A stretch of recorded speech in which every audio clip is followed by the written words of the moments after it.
Capítulo 10. Lei de liberdade. Resumo teórico do móvel das ações humanas. Questão 872. A questão do livre-arbítrio se pode resumir assim: o homem não é fatalmente levado ao mal, os atos que pratica não foram previamente determinados, os crimes que comete não resultam de uma sentença do destino.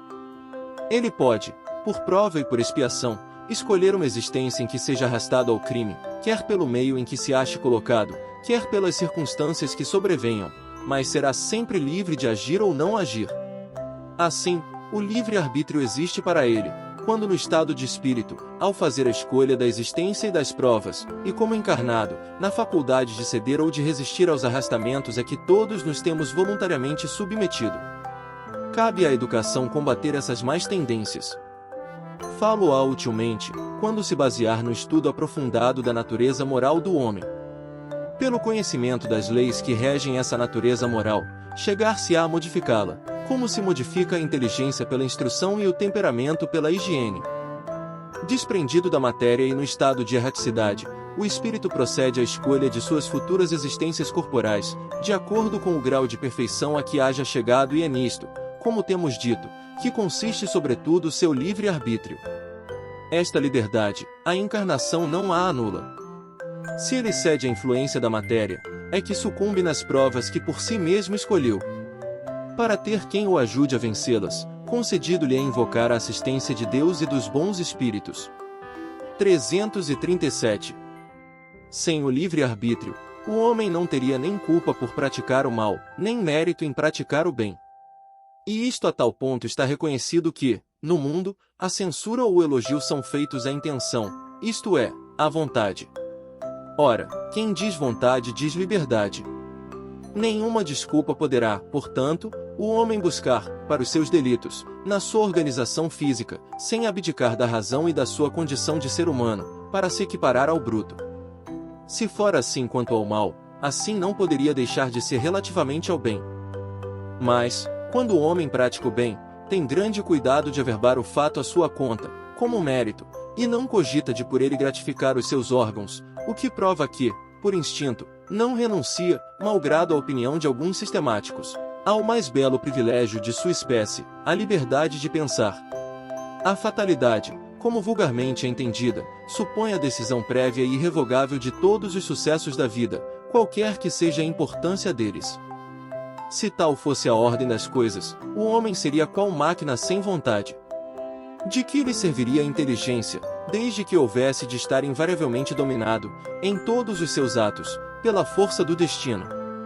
Semelhante doutrina, se verdadeira, conteria a destruição de toda a liberdade moral, já não haveria para o homem responsabilidade, nem, por conseguinte, bem, nem mal, crimes ou virtudes. Não seria possível que Deus, soberanamente justo, castigasse suas criaturas por faltas cujo cometimento não dependera delas, nem que as recompensasse por virtudes de que nenhum mérito teriam. Ademais, tal lei seria a negação da do progresso, porquanto o homem, tudo esperando da sorte, nada tentaria para melhorar a sua posição, visto que não conseguiria ser mais nem menos. Contudo, a fatalidade não é uma palavra vã. Existe na posição que o homem ocupa na terra e nas funções que aí desempenha, em consequência do gênero de vida que seu espírito escolheu como prova, expiação ou missão. Ele sofre fatalmente todas as vicissitudes dessa existência e todas as tendências boas ou más, que lhe são inerentes. Aí, porém, acaba a fatalidade, pois da sua vontade depende ceder ou não a essas tendências. Os pormenores dos acontecimentos, esses ficam subordinados às circunstâncias que ele próprio cria pelos seus atos, sendo que nessas circunstâncias podem os espíritos influir pelos pensamentos que sugiram. 459. A fatalidade, portanto, nos acontecimentos que se apresentam, por serem estes consequência da escolha que o espírito fez da sua existência de homem. Pode deixar de haver fatalidade no resultado de tais acontecimentos, visto ser possível ao homem, pela sua prudência, modificar-lhes o curso. Nunca há fatalidade nos atos da vida moral. No que concerne à morte é que o homem se acha submetido, em absoluto, à inexorável lei da fatalidade, por isso que não pode escapar à sentença que lhe marca o termo da existência, nem ao gênero de morte que haja de cortar a esta o fio. Segundo a doutrina vulgar, de si mesmo tiraria o homem todos os seus instintos, que, então, proveriam, ou da sua organização física, pela qual nenhuma responsabilidade lhe toca, ou da sua própria natureza, caso em que lícito lhe fora procurar desculpar-se consigo mesmo, dizendo não lhe pertencer a culpa de ser feito como é muito mais moral se mostra, indiscutivelmente, a doutrina espírita. Ela admite no homem o livre-arbítrio em toda a sua plenitude, se lhe diz que, praticando o mal, ele cede a uma sugestão estranha e má, em nada lhe diminui a responsabilidade, pois lhe reconhece o poder de resistir, o que evidentemente lhe é muito mais fácil do que lutar contra a sua própria natureza.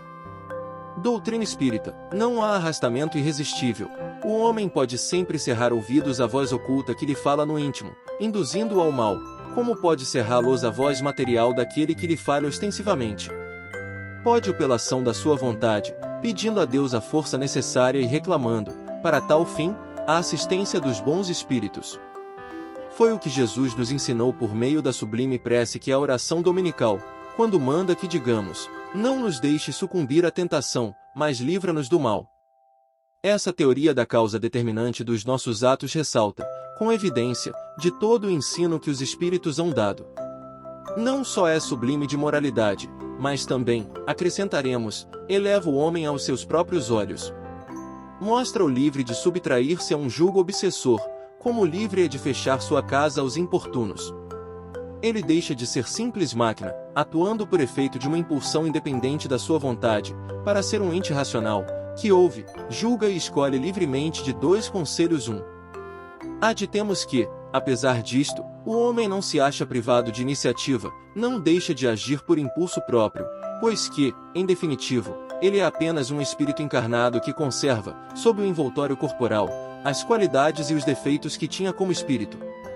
Conseguintemente, as faltas que cometemos têm por fonte primária a imperfeição do nosso próprio espírito, que ainda não conquistou a superioridade moral que um dia alcançará, mas que, nem por isso, carece de livre-arbítrio. A vida corpórea lhe é dada para se expungir de suas imperfeições, mediante as provas por que passa, imperfeições que, precisamente, o tornam mais fraco e mais acessível às sugestões de outros espíritos imperfeitos, que delas se aproveitam para tentar fazê-lo sucumbir na luta em que se empenhou. Se dessa luta sai vencedor, ele se eleva; se fracassa, permanece o que era, nem pior, nem melhor. Será uma prova que lhe cumpre recomeçar, podendo suceder que longo tempo gaste nessa alternativa. Quanto mais se depura, tanto mais diminuem os seus pontos fracos e tanto menos acesso oferece aos que procurem atraí-lo para o mal. Na razão de sua elevação, cresce-lhe a força moral, fazendo que dele se afastem os maus espíritos. Todos os espíritos, mais ou menos bons, quando encarnados, constituem a espécie humana e, como o nosso mundo é um dos menos adiantado, nele se conta maior número de espíritos maus do que de bons. Tal a razão por que aí vemos tanta perversidade. Façamos, pois, todos os esforços para este planeta não voltarmos, após a presente estada, e para merecermos ir repousar em mundo melhor, em um desses mundos privilegiados, onde não nos lembraremos da nossa passagem por aqui, senão como de um exílio temporário.